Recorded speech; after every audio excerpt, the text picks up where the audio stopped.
He said, yeah, we don't need a criminal lawyer. We need a criminal lawyer.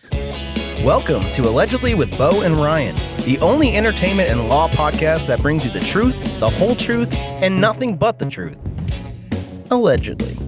I'm Bo Bowen. And I'm Ryan Schmidt. You're listening to Allegedly with Bo and Ryan.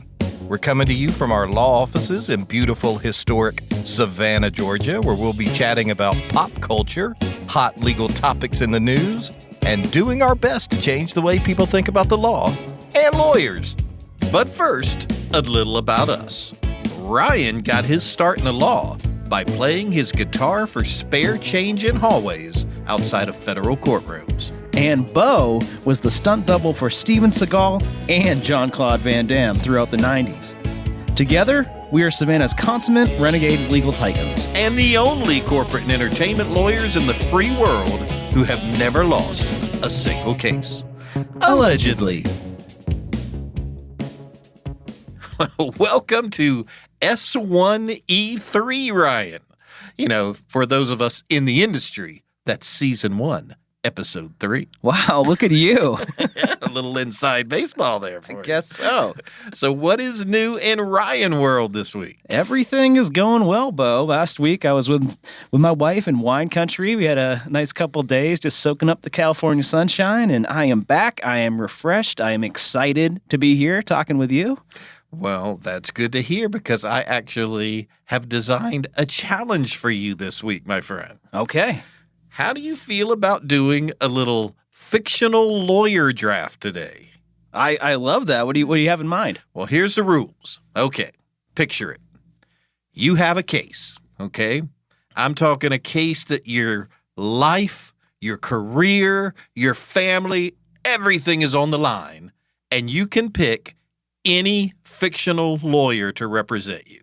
Anyone from movies, television, books, you name it. Who are your top 3 and why? What do you think?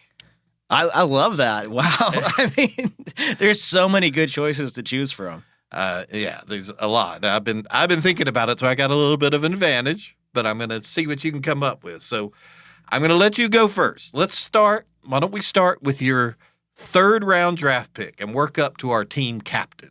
Okay, so most important case of your life. Who is the fictional lawyer you draft in the 3rd round, Mr. Schmidt? Oh, man. All right. Life, case, everything is on the line. I'm going to say, are you familiar with the show Inventing Anna? Yes, I am, because I'm not poor. Well played. So I'm going to have to go with Todd Spodek, the defense attorney for Anna Delvey in Inventing Anna. Well, that kind of raises an interesting question. I mean, I think Todd is actually based on a real person. So does that count as a fictional character? Well, I mean, it's kind of cheating, but I'm not, no offense to the real Todd Spodek. I'm sure he's a great guy, but I'm really thinking about the guy who plays him on the Netflix show. Well, I'm going to make a call, and because he also played Stewie on Succession, I'm going to allow it. Thank you. I appreciate that. And I cannot for the life of me pronounce the actor's name, Arian Moayed. I think that's close enough. But you'll definitely does not sound anywhere close. But you're going to call him, and we'll find out anyway. So that's perfect. So why do you like Todd Spodek? Why is he your 3rd round draft pick?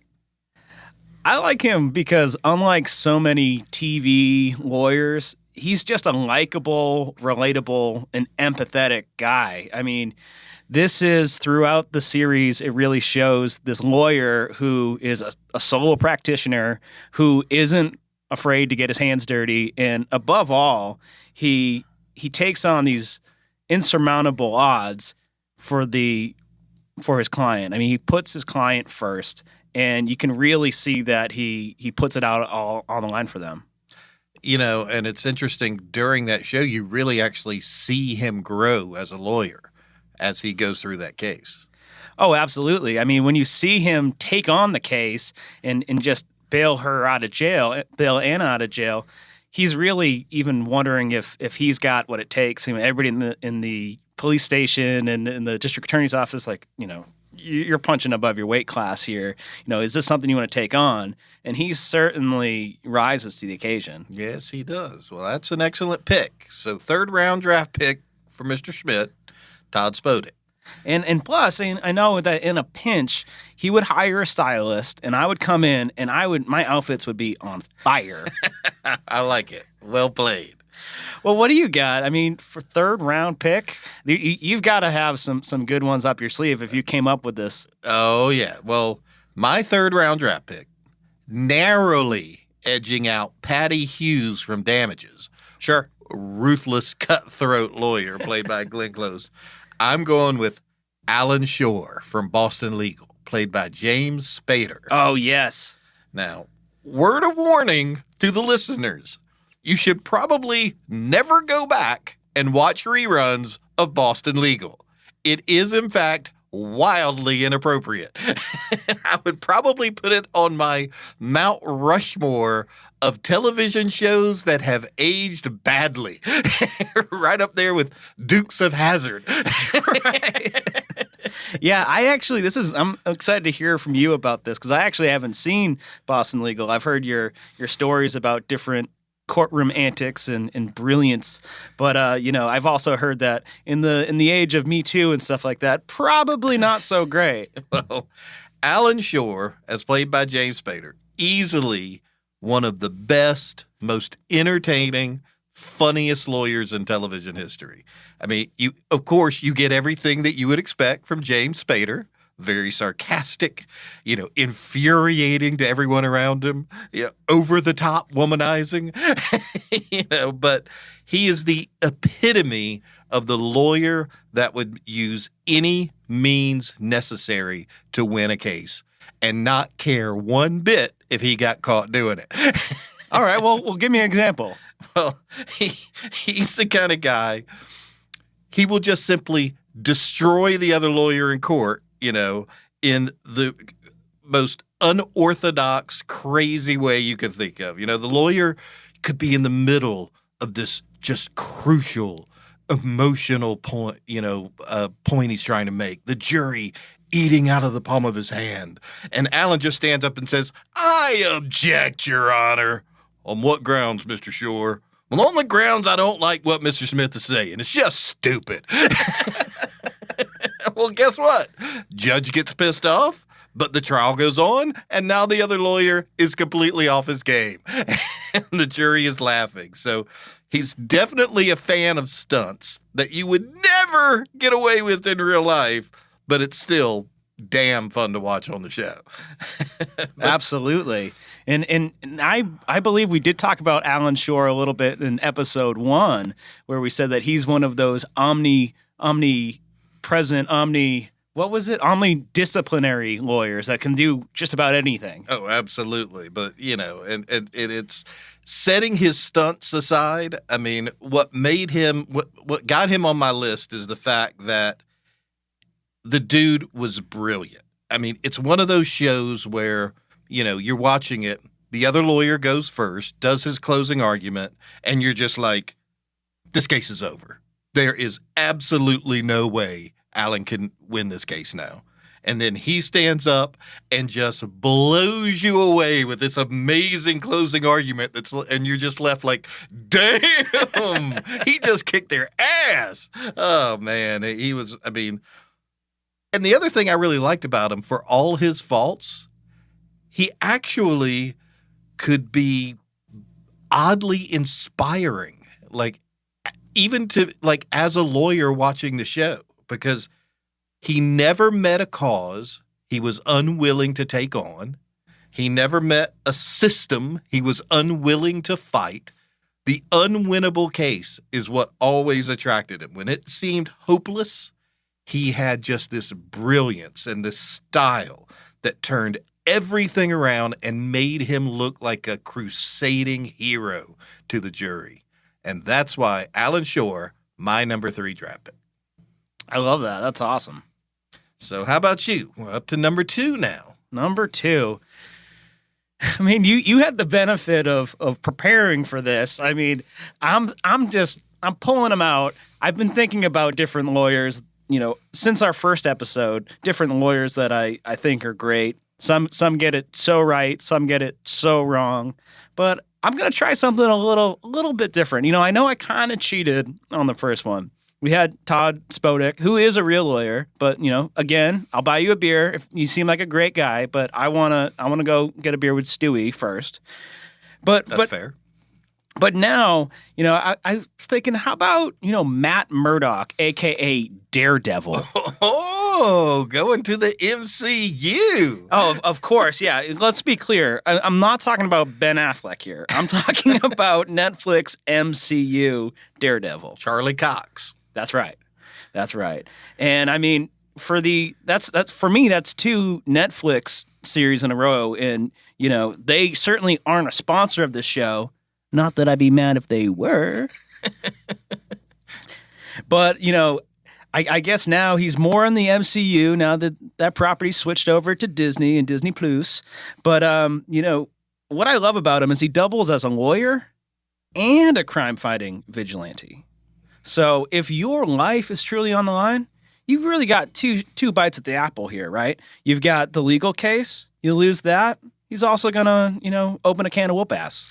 So I guess for you, it's kind of like looking in a mirror.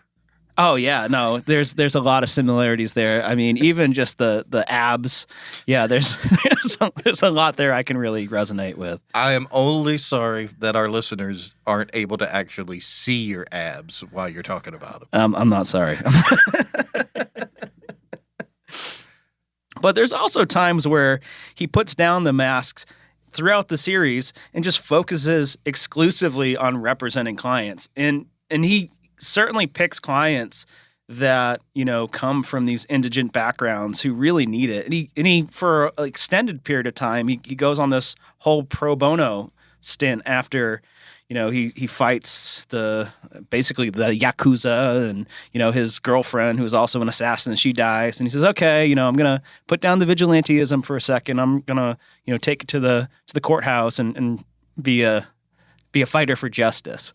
And I think that's pretty cool. I mean, what other superhero who can go out and, womp on everybody also has the intellect and the ability to kind of put that down? Like, you can do backflips, you can do anything you want to do. You can beat up anybody you want to beat up. You can essentially take over the world. But he's like, I'm going to go in the courtroom and I'm going to help in that way. Well, the jury's still out on She-Hulk Attorney at Law. So, is it? I mean, I haven't seen it, but I don't know. It's something about, I don't know. It's very off-putting. Just the look of the character in general too. I mean, it's a weird show. But I'm sure that there will be a future episode where we both watch the entire series and probably enjoy it, and then we dive deep into whether or not that was legally accurate. All right, fair enough. And I will say, Daredevil had one of my favorite cameos of last year in the new Spider-Man movie. Did you see that? Oh, of course. I mean, that's probably the peak of his legal abilities, that Spider-Man is essentially being investigated by like the feds and like all these different states attorney generals for murder of a villain. If you haven't seen, or if you have seen, in the second movie, Jake Gyllenhaal's character right before he dies, kind of points at Spider-Man and says, "This is Peter Parker, and by the way, he killed me," which was all kind of BS. But that opened up a whole bunch of legal issues for Spider-Man. And then Matt Murdock shows up, introducing him to the MCU. What's up? We're no longer in Netflix. And not only does he get him off for murder, but probably one of my favorite lines in the whole movie is he's talking to Peter Parker, and they're in the living room, and a brick comes through the window, just and it's coming straight towards Peter. And Peter, he's Spider-Man. He's got the Spidey sense, and he kind of is tensed, and his hand's ready to catch the brick. He's like, I've got this. Well, before it even reaches him, Matt Murdock just puts his hand out, snatches it out of thin air. He's blind, mind you. Boom, got it. And Peter Parker is like, holy hell, like what happened here? And he says, I'm a very good lawyer. Definitely on the virtue of that scene, worthy of a second round draft pick. Thank you. Well, who do you have for number 2? Well, my second round draft pick, also from the world of television, maybe a little controversial, Okay. narrowly edging out Kim Wexler from the same show, none other than Saul Goodman.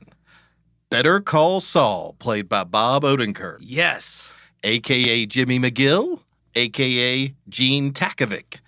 So now, what was so brilliant to me about Better Call Saul, Saul Goodman, definitely a clown, okay, and a con man, but they took great pains throughout both shows to point out the fact that he is actually an incredible lawyer.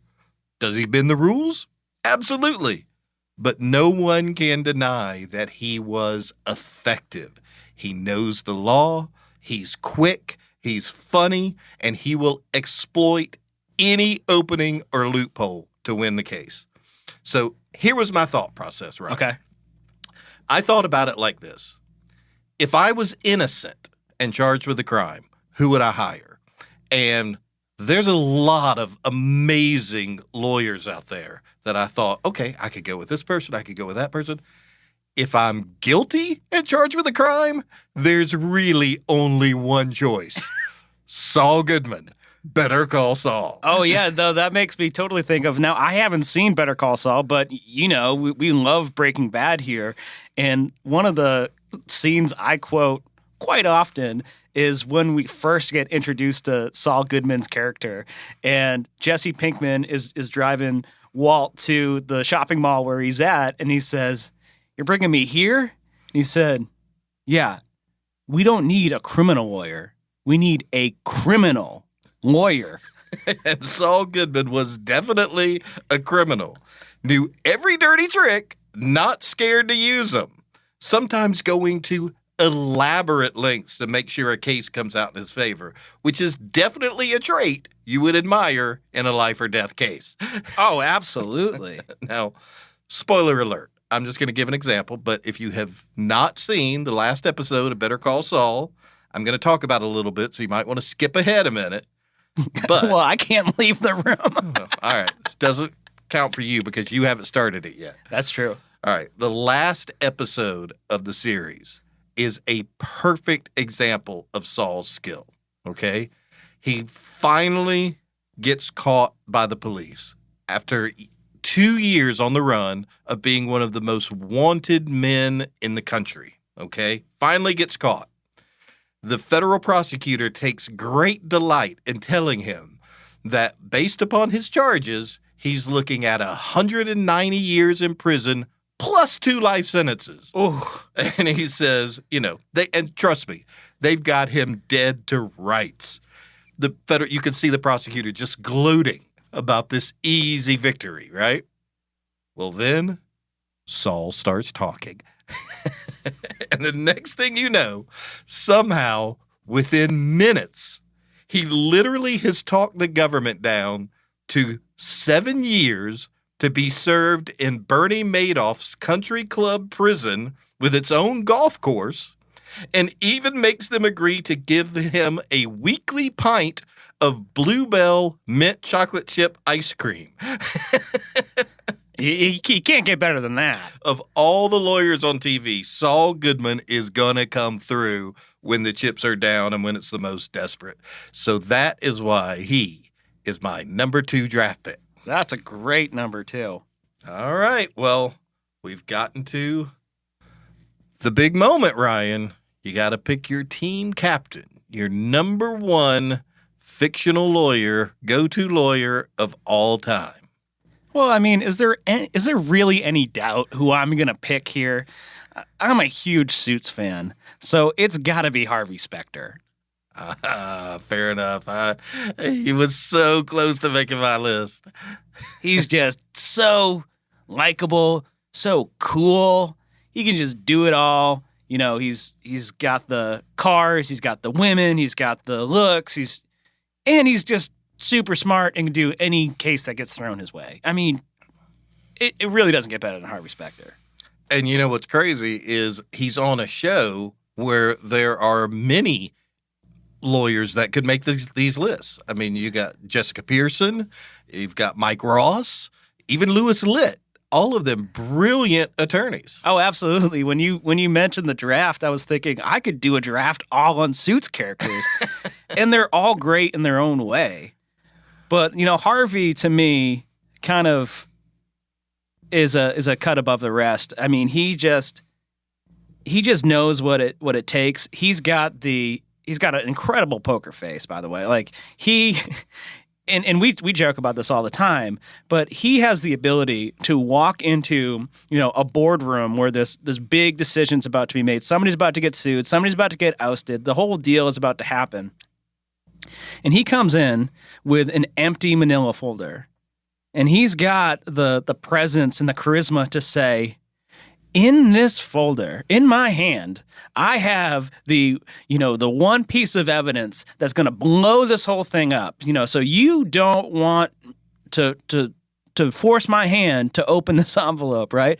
And he just sells it so well that everybody's like, oh my God, he's got me, And after every time, Mike or somebody else is like, oh my God, how'd you find that affidavit about this? He's like, this is my, my birth certificate. He's like, once again, would have fit very well into our first episode of things that never happen in real life. Oh, absolutely.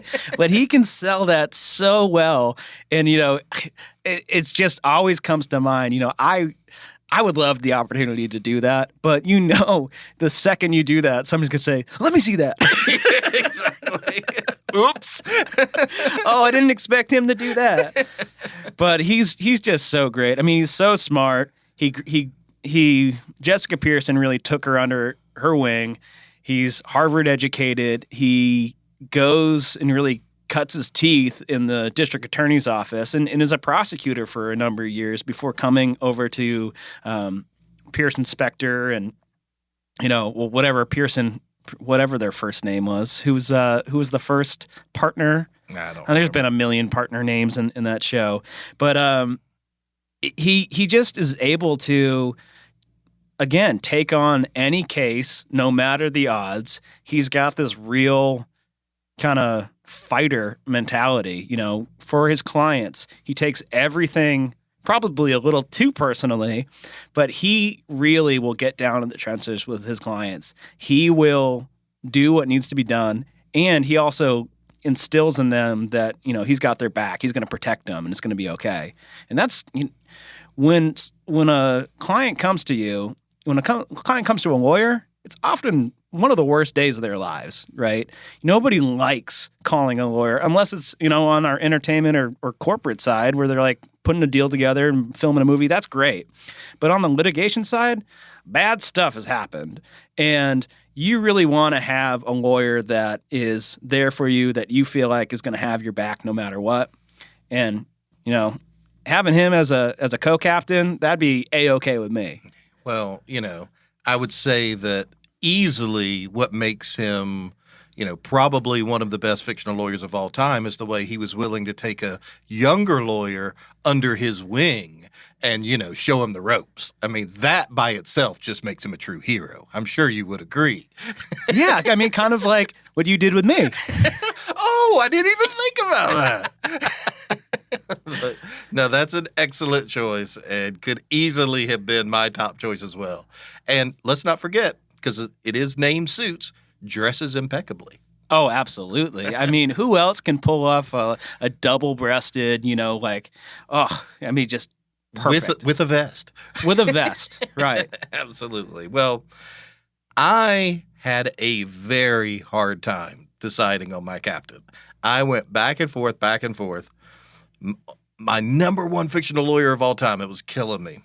And a big part of me wanted to go with Henry Drummond from the movie Inherit the Wind. Hands down, one of my favorite movies of all time. Spencer Tracy's take on Henry Drummond, who's based on Clarence Darrow in a real case, the Scopes Monkey trial.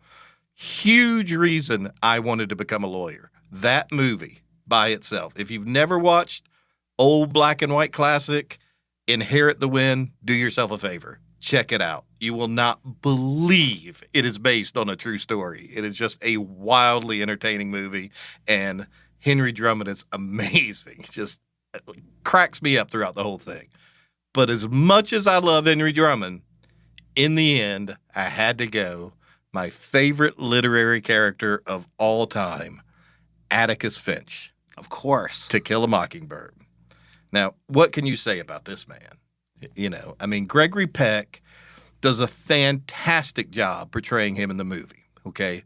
But the book is magical. If you aren't familiar, Atticus Finch, he's an attorney, Macomb County, Alabama, single father to a son, Jim, and a daughter, Scout, highly respected by every single person that knows him, lives his entire life with dignity, humility, courage, honesty.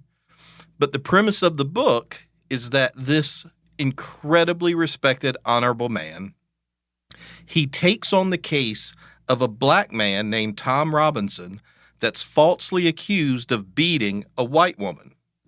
Now, he knows from the moment he takes that case, he's going to lose. But he puts his entire soul into defending Tom, no matter the cost. And there is a huge cost. His kids are picked on in school. A lot of the townspeople are very racist. They're very furious with him. But he never, ever backs down. And the moment in the book that I feel like, of one of many, but that gives me the most chills and I think about the most, his daughter Scout asks him why he's representing Tom when everyone in town says that he should not be defending this black man. He looks at her and says, well, they're certainly entitled to think that, and they're entitled to full respect for their opinions. But before I can live with other folks, I've got to live with myself. The one thing that doesn't abide by majority rule is a person's conscience. Wow. It gets me every time.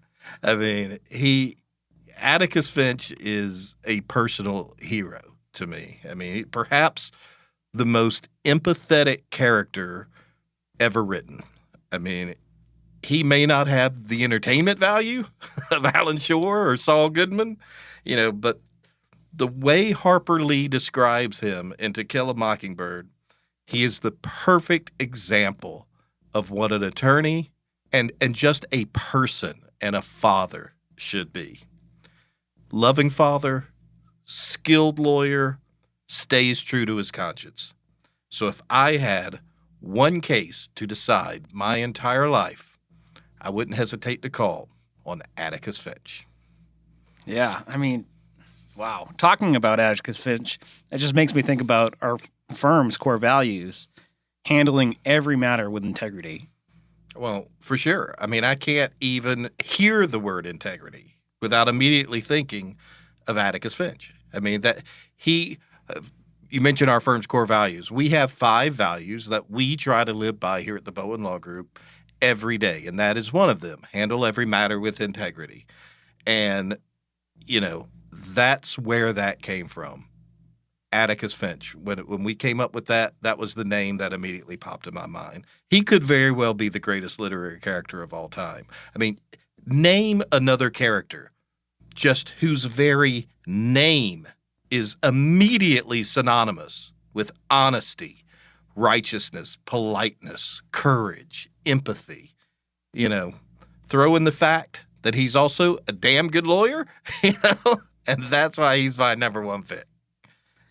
You mean kind of like how the Bowen Law Group has been the number one pick of anyone that has ever needed a corporate or entertainment lawyer? Exactly, Ryan. And also, of course, why we were the very first law firm to ever be selected in the first round of both the NFL and NBA draft. Allegedly. That's our show for today. Thanks for listening to the legal mastery of the highly intelligent and easily most attractive to true legal outlawyers in Savannah. And remember, the only lawyers in the free world who have never lost a single case. Allegedly. To continue to receive free edge-of-your-seat legal anecdotes, mind-blowing takes on hot legal topics, and a general masterclass in awesomeness, please head over to the bowenlawgroup.com/podcast and look for... Dude, no further questions. Just hit subscribe already.